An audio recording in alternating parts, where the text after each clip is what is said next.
All right, so we have our binder quiz tomorrow. We have our test on Thursday. And then don't forget those elements are still lingering for column 2.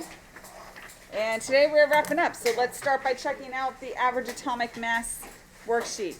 I definitely did the more work option. I'd rather on my answer key have more work than less work. So if you did the shorter version, then you would only be checking your final answer. But if you did the longer version, then that work is also available for you to look over. And so here we go. 1 through 5 on the board. Check them out.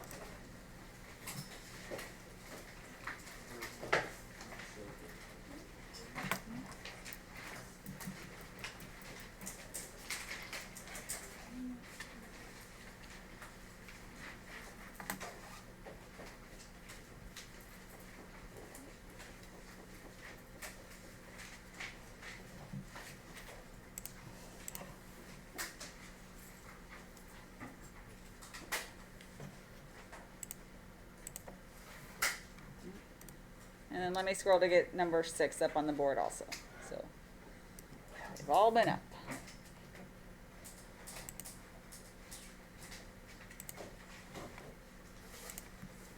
All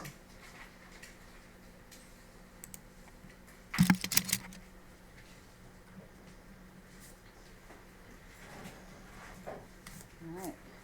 Any questions on average atomic mass? Feeling good? Feeling groovy?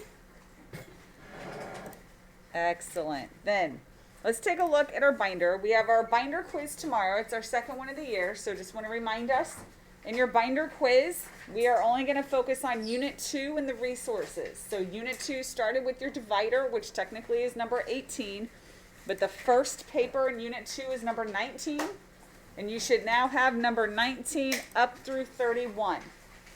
19 to 31, if you want to flip through right now, make sure you have it. If it's a worksheet, all extra worksheets are in the box up there, but if it was notes, there'd be an empty folder. If the folder's empty, that means it was notebook paper that we took notes on. And so 19 to 31.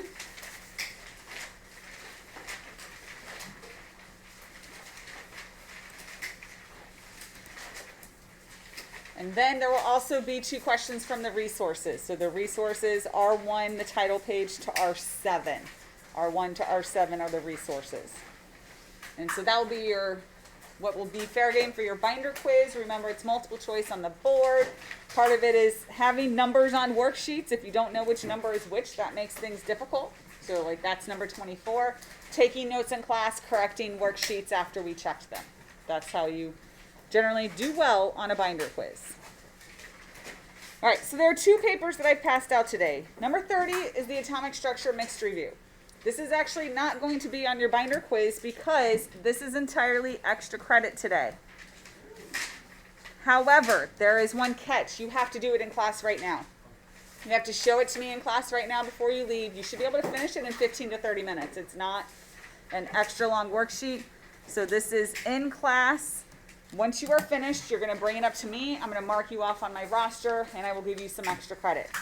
Now, if you choose not to do this, totally fine. No judgment whatsoever, but then you have your test review. So the test review is due for everyone tomorrow on Canvas. And I don't believe this affects many students except ones that I've already been chatting with, but I am setting now in Canvas that it's only going to let you submit a PDF, which most of you have been doing anyway. So it's not going to be a change for you. Just do your scanning as a PDF. But those of you that haven't, you might need to figure out how to scan as a PDF as opposed to a JPEG. Okay. So that's going to be your test review. Just a couple things to point out on the test review, starting off just with number 1. Guys, for space, I did not put new heating curves or phase diagrams on this test review. It would have made this, a really long document.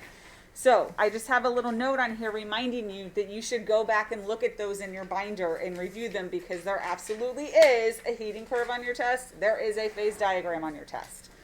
So your heating and cooling curve, that is going to be on the back of number 22 in your binder.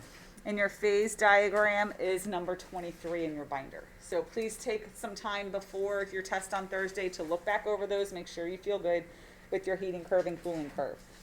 Other than that, your only instructions on here are just finish it. Get it done. There's no complete sentence issues. So going back, yeah. Some of it's fill in the blank, some of it, this comes a lot from the Venn diagram, right, for filling this in. Okay, so if you choose not to do the extra credit, this is what you're working on. That's what you should work on until you are done. Those of you doing the extra credit, though, let me go over the 3 sections, or the 3 main parts. The first part is a fill in the blank with a word bank. I've boxed here atomic mass. Atomic mass is one thing that's going in one blank. So even though it looks like it's on 2 lines, like it might be 2 words, it's actually only one blank on your paper. That's why the mass is kind of pushed over to the side, because they're connected. Next, you guys see how the word electron is on there twice and the word protons is on there 3 times? That's because you're going to use them in 2 different blanks or 3 different blanks. I have them on there for the exact number of times you're going to use those words, so you can cross them off as you use them. Then, starting down here with this blank, the rest of these answers are just numbers.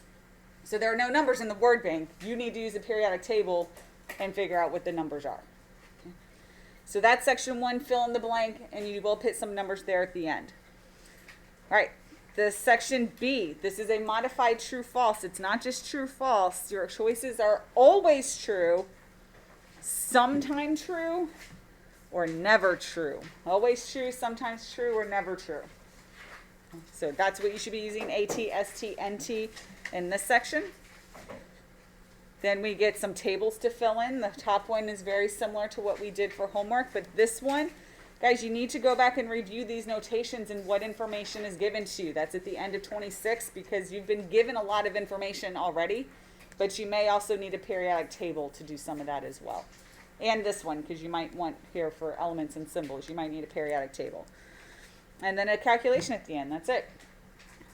So, should you choose to complete the extra credit, get that done now, show it to me as soon as you're done. I'm going to put up answers at the end of class before we leave to this extra credit. So if you're going to do it, you need to do it now.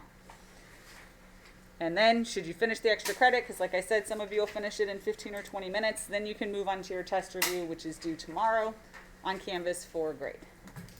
Questions for me? All right, and again, while it's in your binder, the extra credit would not have a question on your binder quiz, since I'm not requiring you to do it. Okay. All right, with that, you guys have the rest of the period.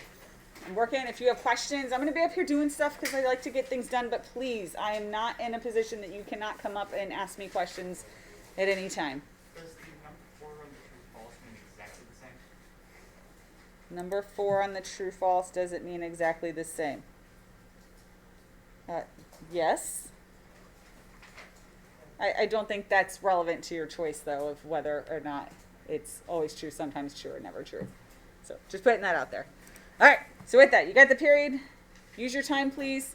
Use real calculators. Let's have good self-control. Stay off of our phones unless we are done with all of our chemistry work. And don't work on other stuff unless you're done with your chemistry work, please.